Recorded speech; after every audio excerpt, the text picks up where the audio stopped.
if your aim is to get a good degree, a master's degree, also a bachelor's degree, and then go into the professional life, work for a German company, for instance, then we always recommend look into the University of Applied Sciences, because they have applied in their name.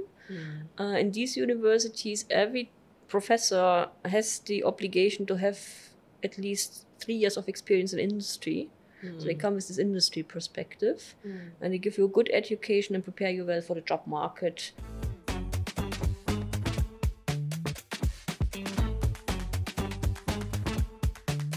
Dreamland Deutschland, a podcast for all those who plan to go to Germany, to study, to learn a vocation, to work, to research, or just to enjoy this beautiful country. Is Germany the red-hot destination for many youngsters in South Asia? In this podcast, we find out what it takes to make the leap from the subcontinent to this country so far, far away. Is Germany a dreamland, or is the reality somewhat different? Or perhaps it can be a dreamland if we prepare ourselves better for it. Our guest today is Dr. Katja Lasch. She's the head of the German Academic Exchange Service, better known as DART, in India. She's responsible for the whole of South Asia, which covers India, Bhutan, Nepal, Bangladesh, and Sri Lanka. She covers diverse aspects of international cooperation, such as science-based entrepreneurship, interesting, international research cooperation, scholarship programs, something that ARD is very proudly offers. And also, she's responsible for the marketing of higher education and research institutions. So welcome to Dreamland Deutschland, Dr. Lasch. It's a pleasure to have you today with us. Thanks for the kind invitation. Maybe not everyone knows what you do, so I thought we'd start out by your telling us what is your organization, DAAD, or German Academic Exchange Service, all about, and what is your mandate? What are your aims? Yeah, so the DAAD, or German Academic Exchange Service, is an organization of the German universities. So it's a membership organization, and our main task is to help them to internationalize themselves. We are mandated by the German government, so our funds come from the Ministry of Foreign Affairs and from the Ministry of Education. Okay. And what we do is we take care of international cooperation of universities, focusing especially on mobility. So we run a lot of mobility schemes, we run a lot of cooperation schemes between also India and Germany, and mobility is the core business which we are doing. How we do this? We have individual scholarship programs where you as a student or scholar can apply directly to that. We have schemes where universities from Germany can apply for a longer funding, and then there's mobility taking place for 1, 2, 3 years in summer schools, workshops, semester exchange programs. Other fields of our work are German studies, so we take care to support the German studies in universities. Everything related to German studies, for instance, in the universities in India, in Delhi University, for instance, where German studies are placed. So we are placing also teachers in the universities. We have a large alumni network. DAD has been supporting over the last 99 years worldwide more than 1.5 million people. We have been in India since 64 years. Next year is a big year for us as we celebrate 65 years in India. And we supported last year alone in India and Germany 3,200 people who went in both directions. 3,200, yes. What I really would like to highlight, it's not just about India to Germany. Our aim is also to bring Germans abroad, to give them an international experience. So it's not a one-way organization. Sometimes there is a perception on this in India. So our aim is also to bring German students, German scholars to India, to give them an Indian experience and to connect them better. And last but not least, what we are doing is we provide expertise on the higher education and research systems of both countries. So we train international offices in India. We let German universities know about the new developments, national education policy, for instance, in India. We write articles and let the German universities know what exciting things are ongoing in higher education at the moment in India. In India. I'll once again repeat that. When you say you support mobility, that means you're actually helping people go to Germany and also come from Germany to India. And just last year, you provided 3,200 scholarships for that. Yes. That is not a small number. That is not a small number at all, yeah. Yeah, I don't think very many people know this number, so it's good to hear that. Yeah. Now, you have offered so many scholarships, which I think helps in a huge way. But Indians by themselves also form the largest group of foreign students in India. I thought it was 40. Since yesterday I'm wiser, I'm told it's almost 50,000 students who are studying now in German universities, no small number. What makes Germany so attractive to Indian students? I think it's a couple of things which makes it attractive, and a couple of things changed over the last decade, I would say. So we've seen indeed an increase in 100% over the last 6 years from Indian students going to Germany. And these are students who pay for their studies, so who go on their own. We call them free movers. That's the term how we call them. What makes Germany attractive? A lot of Germany universities now offer study programs in English language on the master level. Yeah. And I think that opens avenues for education, people coming from an English-spoken medium in India. So I think that was a game changer for Germany, offering these master programs in English language, and also PhD programs in English language. I think the reputation of the German higher education system, engineering made in Germany, is one of the slogans. We see a lot of students coming for the engineering programs to Germany. So quality of education is for sure one strong argument of Germany. We have to highlight that Germany offers tuition-free studies in public universities, also for Indian students. And this is something which not a lot of countries are doing. So an Indian student who goes to a public university does not have to cover tuition fees. And then it becomes attractive, of course, and it becomes affordable also for middle-class Indians who might not have the financial means going to the UK or to the US, frankly spoken. And then in Germany, we have a quite practical-oriented education. I think especially in the fields of STEM, what it makes special in Germany is that normally you have internships. So it's quite practical oriented, and that makes a bit of a difference compared to the Indian system. So if you go to a University of Applied Sciences, for instance, you have a mandatory internship program. They're well connected to industry. And I think last but not least, we should not forget that Germany offers every student, international student who comes to Germany 18 months after graduation for finding a job in Germany. So a lot of career perspectives, good opportunities in Germany, so one can stay back, look for a job. So the job market is quite open also for international graduates. And I think that would be the set of indicators. There are small things here and there. And I think also the growing Indian community helps for sure.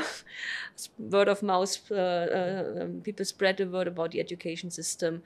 And there's a good support scheme on the ground. We have more than 20 Indian associations, student associations in Germany right now. So I think also from a private perspective, things have been eased a bit, getting connected and getting introduced into the German system is a bit easier as it might have been used 20 years ago.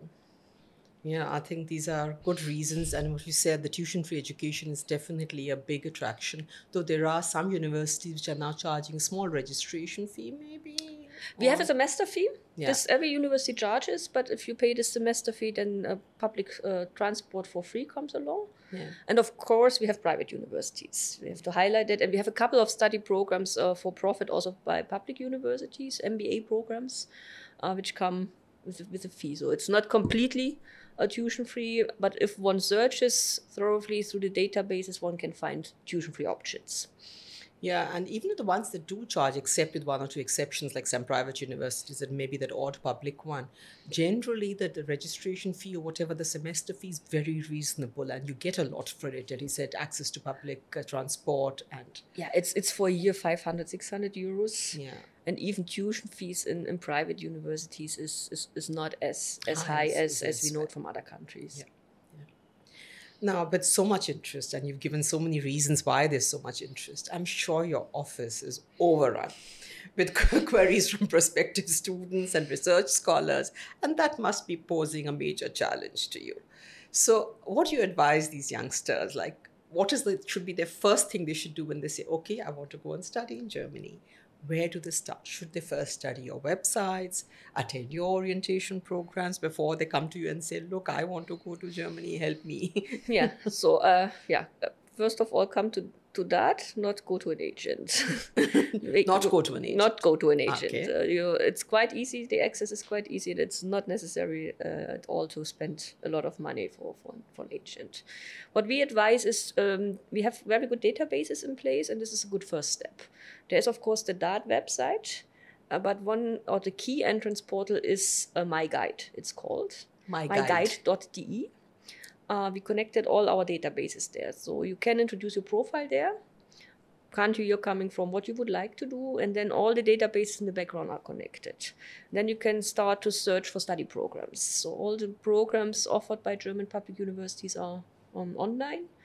You indicate, I want to do mechanical engineering, master's level in the federal state of Bavaria, without tuition fees. And then you get a nice list, and then from there you can pick it up and go through the program. So that would be the first step to get a better hold which universities are offering what. We know that a lot of people tend to go to Berlin, Munich, Aachen, but the higher education system is vast, and we have a lot of good and small institutions in smaller cities. So maybe broaden your search a bit, not just turn to the well-known universities, and from there you could start. Then I would recommend to attend one of our sessions. We run every week information sessions online. Bachelor, master's, PhD, so it's and they're all on your website. They're all on the website, and it's for free. Just register and attend one of these sessions where we give some general informations.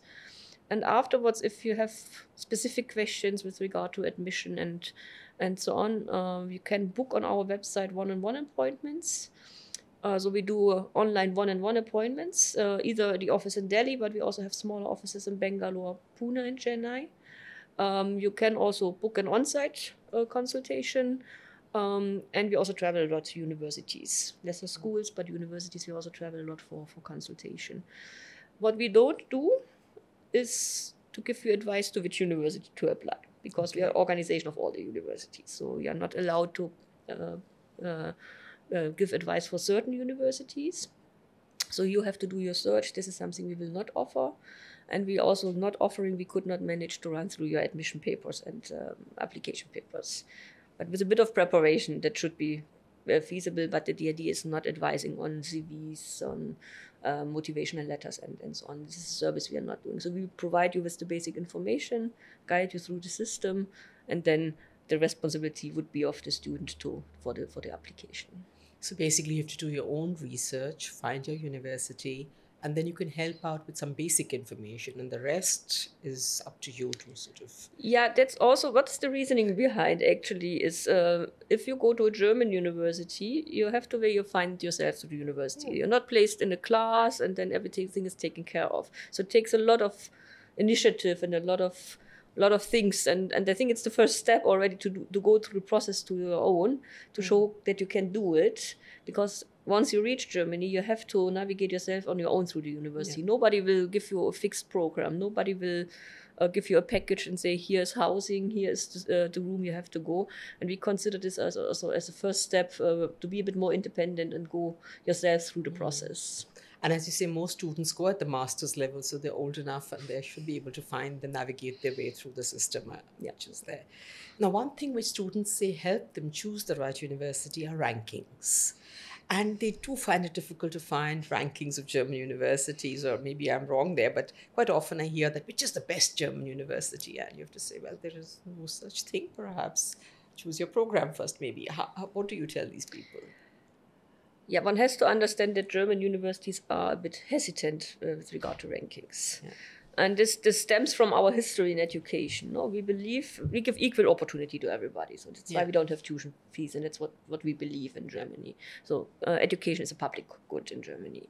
Now, there is not such a huge difference in quality as it is in India, for instance, in the system. So it does not make a big difference if you go to Technical University of Munich or to the University of Applied Sciences in Schmalkalden, which is a small city. So the quality is quite leveled in Germany. And that's why we are not looking into rankings too much. German universities are in the international rankings, but you will not see them on the forefront running places because they don't pay attention to it. First of all, it's not important to them. So that makes navigation a bit difficult. what we recommend is to look at the EU ranking. There's EU multi-rank. Multi-rank, it's called. Multi-rank. EU That is multi-rank. the ranking of the European Union. And on our websites, you find also a link to the CHE ranking, which is done by the Zeit, which is a paper where you could navigate yourself a bit through and see what is the best education. But as I said, in general, if you go to a German university, you get good education. It's, as I said, not really, really important where you study. You should choose the program you like, which fits your interest. And you could be quite sure that you could get a good quality education also in smaller cities. In fact, smaller cities quite often show you the true Germany. Most Germans live in smaller cities. Would that be the correct even the bigger cities are are comparatively small for Indian standards, I have to say. Yeah. No, they show you the true living because I think it's a bit easier also to touch base with people in smaller cities. Housing is not such a big issue and not so expensive. So smaller cities are quite affordable. And a smaller university gives you also the advantage that you're closer connected to the professor. Yeah. Now, let's take a university with 5,000 students. Of course, there is a much better interaction with the professors. And you can imagine you're going to one of these public large universities with 40,000, 50,000 students. How often you will meet a professor? How often you can interact? So if you're looking for a bit of better guidance, good connections, then we would always recommend to look also into these options. So a smaller university, first of all, the advantages are it offers you very good infrastructure, the same as any big city. It's easier to find housing, and you touch base with more people, especially the professors. That, I think, is a big plus. And it depends a bit what you want to do in future. No, we would always recommend if you want to go for research and looking for a PhD, of course, you should go to one of the strong research universities, basically, because their focus then is also on research. If your aim is to get a good degree, a master's degree, also a bachelor's degree, and then go into the professional life, work for a German company, for instance, then we always recommend look into the University of Applied Sciences, because they have applied in their name. In these universities, every professor has the obligation to have at least 3 years of experience in industry. So they come with this industry perspective, and they give you a good education and prepare you well for the job market. So there's a bit of this distinction also in it. So you have to reflect a bit what you would like to do. If you aim for a PhD or for research, we would recommend full universities. If you say, oh, I want to get quality, good education, of course, university is an option, but then universities of applied sciences are known as Fachhochschule, formerly known, it's called HAW, HAW. Very, very good option. And we see this, things are shifting at the moment. We have more than 40% of Indian students in universities of applied sciences. Okay, 40% in universities of applied sciences and 60% in the universities. And this is shifting slowly. So I think there's recognition now, and there's people better know that these universities are not any universities with lower quality. They just have a distinct profile. They're more practical. And so industry sort of tends to take you. Yes, exactly. Because you've come with a more practical experience. And industry likes you. No, you have very often what happens in these universities. You go for an internship, or you do your final thesis with the company, and if you're performing well, normally you have your job secured afterwards. No, you don't have to wait the 18 months. Yeah, no, you will for sure will not have to wait 18 months to get a job. Yeah, but there's one but I really would like to add on here. German language. Of course, you can study in English. Also, you can navigate yourself through in Germany in English. But if you aim entering the job market in Germany, you have to have a good command of German language. As companies, language in Germany is still German. We have only very few big companies, 4 or 5, who switched to English.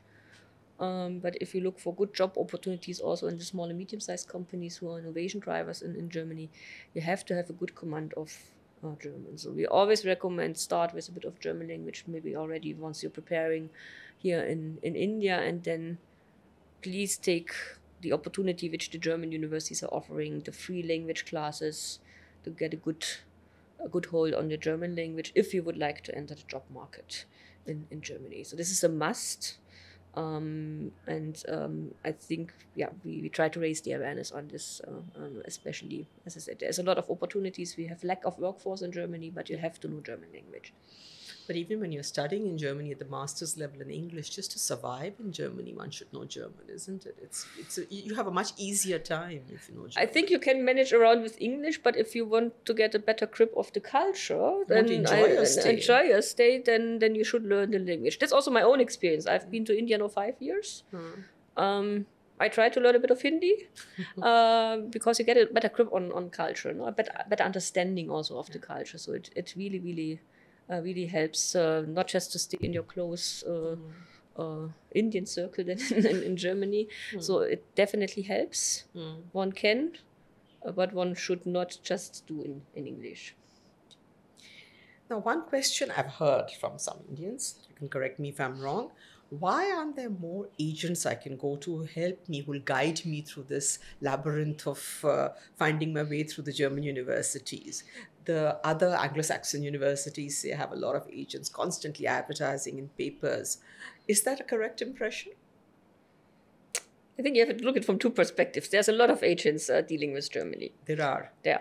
So if you look at a bit closer up, we know that there are a lot of agents. If you look at Facebook, Insta, you will see all these advertisements. Okay. What German universities are not doing is to work with agents. So these agents you see, these are agents who do consultations for diverse countries.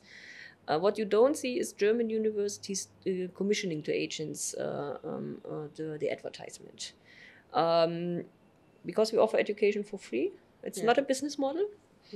So German universities would not commission an agent. Only some private universities do, but you don't see advertisement of German universities. No. We advise anyhow not to go to agents because the admission is not so complicated. It's quite well organized and you can do it really on your own if you search a bit, save your money for the first year and study. But the impression is correct. German universities would not advertise. But we have a couple of German universities on the ground in India who have a strong interest. There is RWTH Aachen, for instance. There is the Technical University of Munich. They have an office in Mumbai. There is University of Göttingen, Freie University Berlin. They have offices. They help you if it's coming to recruitment. You all can find them under the German Center for Research and Innovation. There's a webpage, dwih.in, where you can find them, and then you can touch base with them. So the universities do it a bit different. They have offices on the ground, but they would not commission agents, as I said, because universities they don't live from the fees from foreign students, like a couple of universities in other English-speaking countries are doing. Just a couple, more than a couple. I think France and Germany have just a bit of different models because education is not a business, as I mentioned. Education is a public good. Yeah. So some universities have offices and you can approach them directly in Delhi or Mumbai or wherever they are.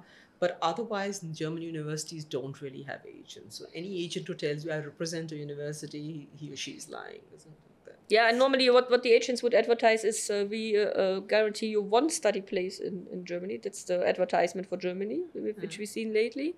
What then the agent does, he takes your application and floats it all over Germany to 100 universities. We know that universities are floated by applications at the moment from India. And then you would not know where you end, most likely. The agent would promise you, they would float, and one university might pick you.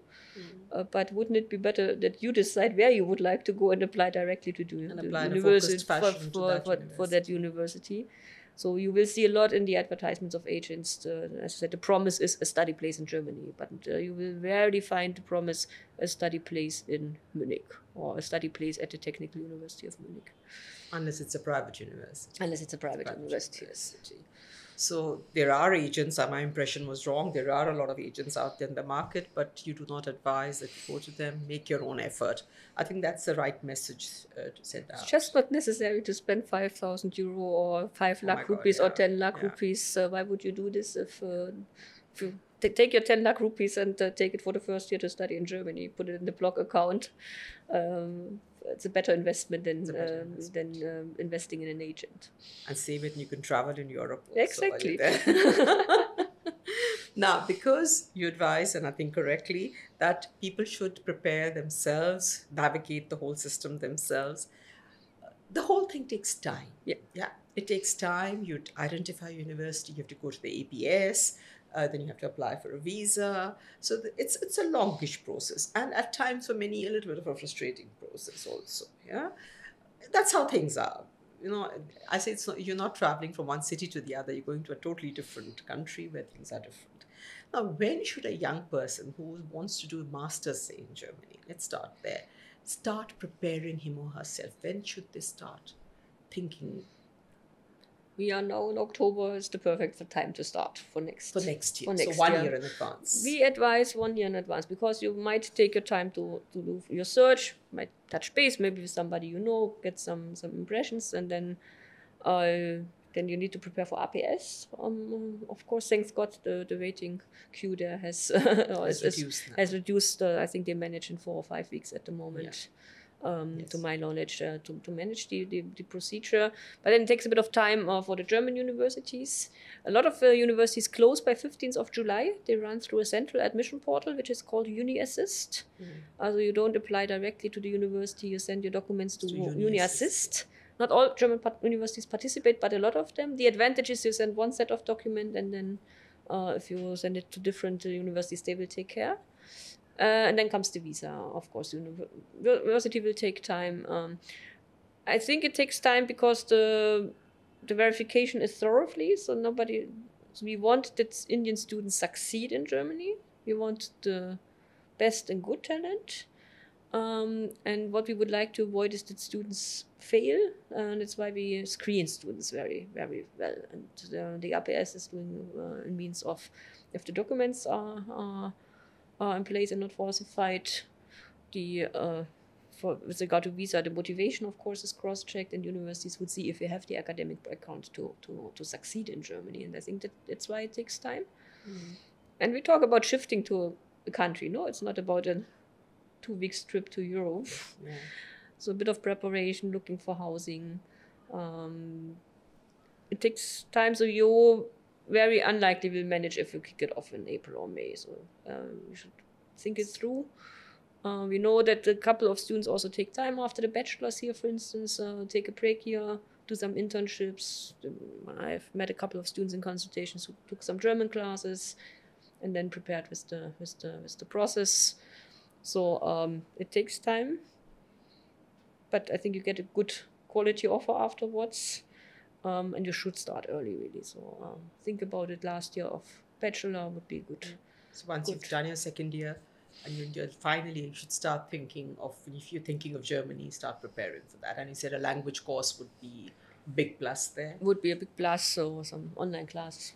Take also with Max Müller-Barber, no online classes if you're sitting in a smaller city. So take a good language class, so see that you really have then the necessary level. You have time to research, find the right university, send in your papers, get accepted, apply to APS, apply for the visa. And I always give also the example. I did not go for studies, but it took me nearly 10 months to prepare to reach India.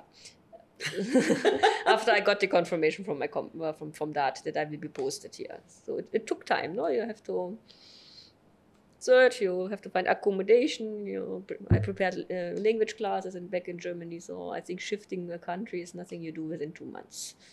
So it's not that after you've given your exam in March, you start thinking, I'll go in October to study. That would be too ambitious, right? I would not say it's impossible, but it would be very, very ambitious. To do. So it's better to give yourself a year and start a year in advance. Now this is for the masters, etc. Bachelors, is the interest picking up? Yes, definitely. Despite the fact that they're in German. So I think, so the interest is picking up, the interest is there, we have to say. A couple of universities start slowly to offer English spoken programs. Okay. Now, why it is that the public universities still offer a lot of programs in bachelor, on the bachelor level in German language, they are obliged to do so because they're paid by the government to offer education to Germans, first of all. Fair enough. So it takes a bit of time, but they switch for a couple of programs, we see new programs being introduced in English language. We see also a couple of programs mixed, where you would start in English and then after the second or third year, you switch into the German program, which is a good opportunity with regard to the job market. So yes, the interest is there, it picks up. It's a bit more difficult, I have to say, because even though if you would have the language skills, you would have your B2 in place, for instance, you still have to go for a prep year to Germany. Yeah. So the Studienkolleg, or you study the first year here and then you transfer to Germany, because we don't recognize the Indian baccalaureate or Indian schooling exam. So because we require 13 years of schooling, and India has 12 years of schooling.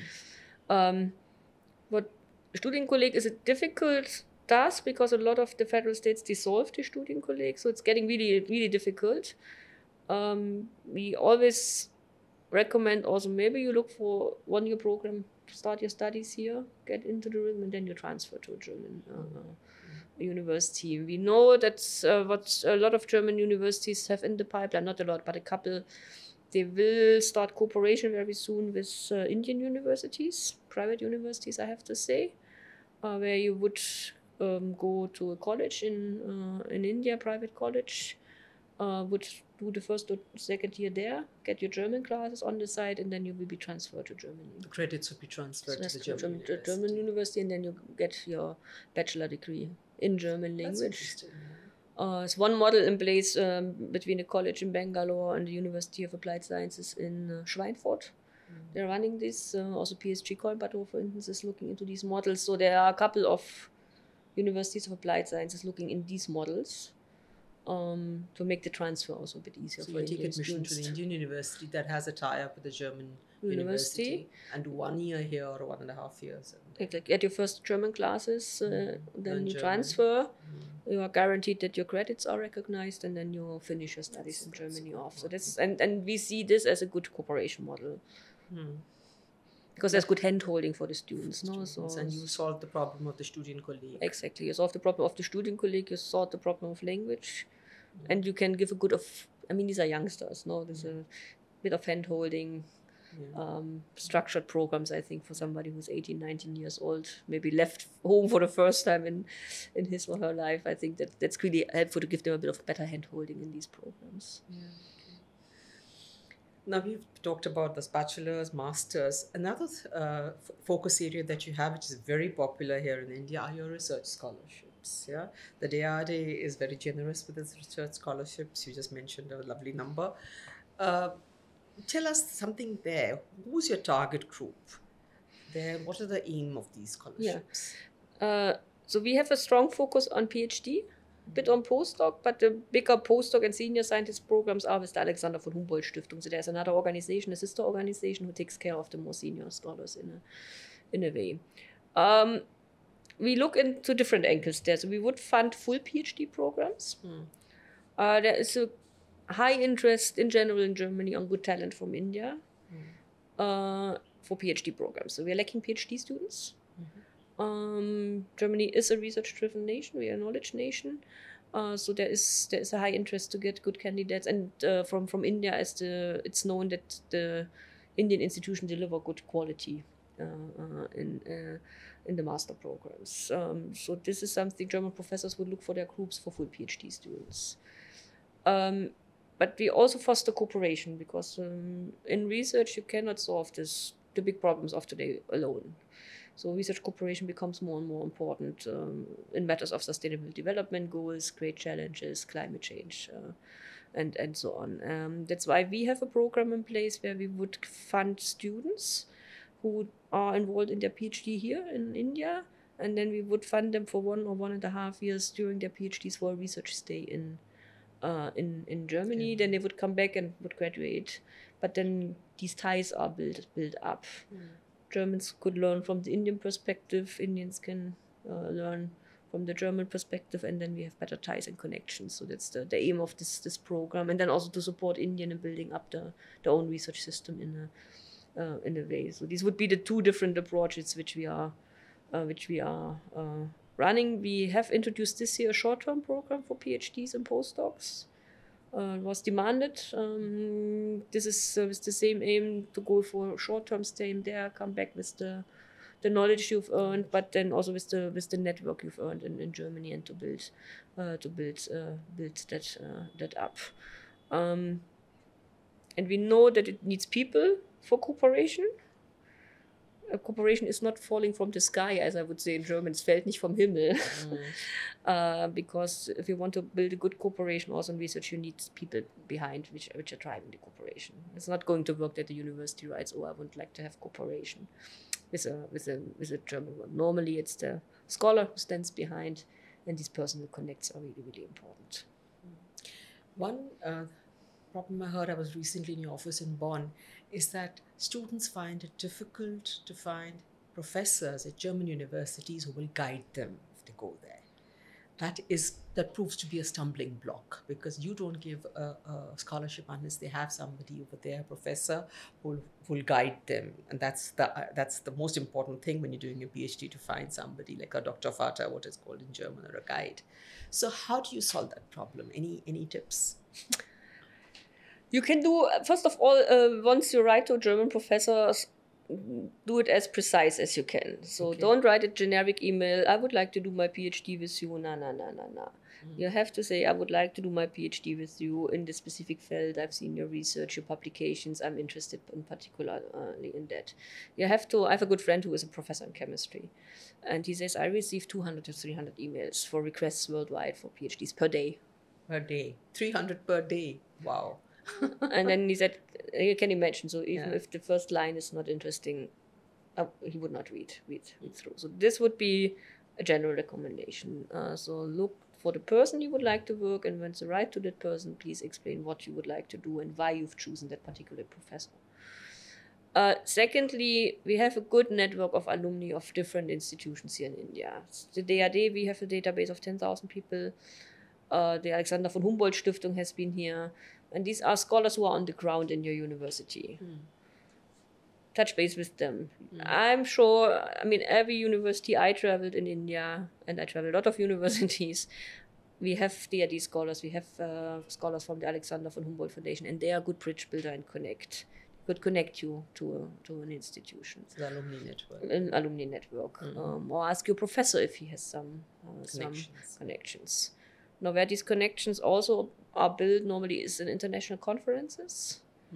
Maybe you look around if there was a big semiconductor conference a couple of days ago in Delhi, for instance. If I would be a student in semiconductors, I'd like to aim for Germany, I would maybe attend such a conference in Delhi, because I know that half of the professors from semiconductors from Germany were at that conference in Delhi.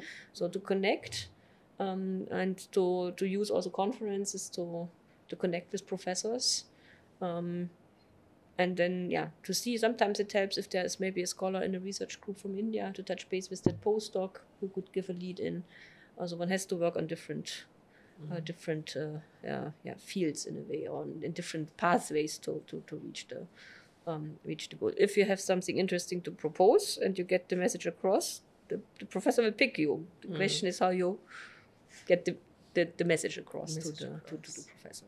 So networking is really, really essential. And being as precise as possible, as you said in your application. Yeah, but you have in India the advantage, as I said, we've been as Germany long on the ground. We helped building IIT Madras. DAD has been here for such a long time. South Asia Institute of University of Heidelberg has been around since the 70s. As I think the good thing in India is that you have a lot of cooperation ongoing, and that you don't start from the scratch, and that the network is quite vast between India and Germany in research. So you can build on that. Now, one thing you said in the beginning, I'd like to sort of come back to that. So most students traveling to Germany, correct me if I'm wrong, study STEM subjects. Yes. But Germany is also pretty strong in humanities, right? It's also the country of philosophers and poets and it's das Land der Dichter und Denker. Yeah. So why is not Germany so attractive for Indians to go and study these liberal arts or the humanities subjects which fall under I think, first of all, it's language. I mean, For that, you I'm need not to aware if you could study philosophy in English language or masters. So interdisciplinary studies are there in English, but language is in these subject fields prerequisite. No, if you would look into law, for instance, or history. So I think this is one of the reasons. Language is a barrier. It's not that there are no opportunities. So we would love to see more application in our programs, also from the fields of social science and humanities. And I was yesterday on a panel with the Max Weber Foundation, who's a research institute, a German research institute here in India, doing research in social science and humanities. And I think it is fact that in the social sciences and humanities, also research in India is quite India-centric. So there's not too much outlook. So the topics are on India normally. Yeah, but I mean, then there's always a bit of difficulty reasoning. Why would you go for a social science day if your research topic is in India? So this is a bit of a difficulty the social sciences and humanities have. But as I said, yes, it's, I think, the offer on the one hand. It's the perception, I think. But I think if you look into specific fields, there's good opportunities. One has to look around, but language is one of the major barriers, I would say. But don't get the wrong impression. Also, our programs are open. Most of the programs are open to all the subject fields. We have some programs which are limited. These are co-funded programs with Indian institutions, and then there is a limitation if you work with Department of Science and Technology. Of course, social science and humanities will not be supported. But the genuine programs after that, the big one, the worldwide, are open to all subject fields. Okay, my last question. Our project is called Dreamland Deutschland. Yeah. Is Germany a dreamland for prospective students, for somebody going to work there? Or do you think the reality is a little more nuanced? It's an exciting and interesting country, I would say. If it's a dreamland that everybody should decide on his or her own, I would say. I think it offers you access to Europe, which is really nice. It might be culture-wise, sometimes it's different, but it happens everywhere you travel in the world, that the culture is within India it happens. Within India as a continent itself. So I always tell people when they ask me how is India, and I say how is Europe in a way. So as I said, there are a bit of pitfalls, could be because it's culture-wise really different. No, but I think it's exciting to go, it's interesting to go, it gives you a complete perspective. And as I said, you not just get access to Germany, and I think that would, for a European citizen, this is important to me also to say you get access to Europe in a way, which offers you a lot of variety. And if you navigate yourself through, you can make it. It has a lot of good opportunities if you're open-minded and not stay in your Indian community. So I think that would be the advice I would give if you go to abroad, anyhow, be it the US or Germany. Don't stay in the Indian community. And then I think Germany has an advantage because the Indian community is not so large as in the US. You have to step out. So as I said, if it's a dreamland, everybody should decide, but it's definitely worth to explore. It's an exciting place to be, technology-wise, but also, I mean, we have a good tradition in science and humanities, social sciences, and I think it will open you a whole new world if you go to Germany and to Europe.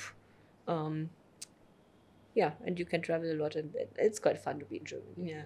Yeah, it's a good launching place to start to explore Europe. Yes. But you need time. You should give yourself time to get used to it and get to. Yeah, I think as an Indian you have to adjust. No, when I fly back now to Germany, I tend to stay the whole year here, and I go once back a year. I mean, there are no people on the streets, so you wonder where are the people. So it can be difficult to connect sometimes because there are things like everybody is surprised that shops are not open. Very minor things Sundays, but you cannot. I have my difficulties because you don't have Zomato and Swiggy, and you can't order food. They do have some things now. They have some things now, so good, but I mean the service culture is a bit.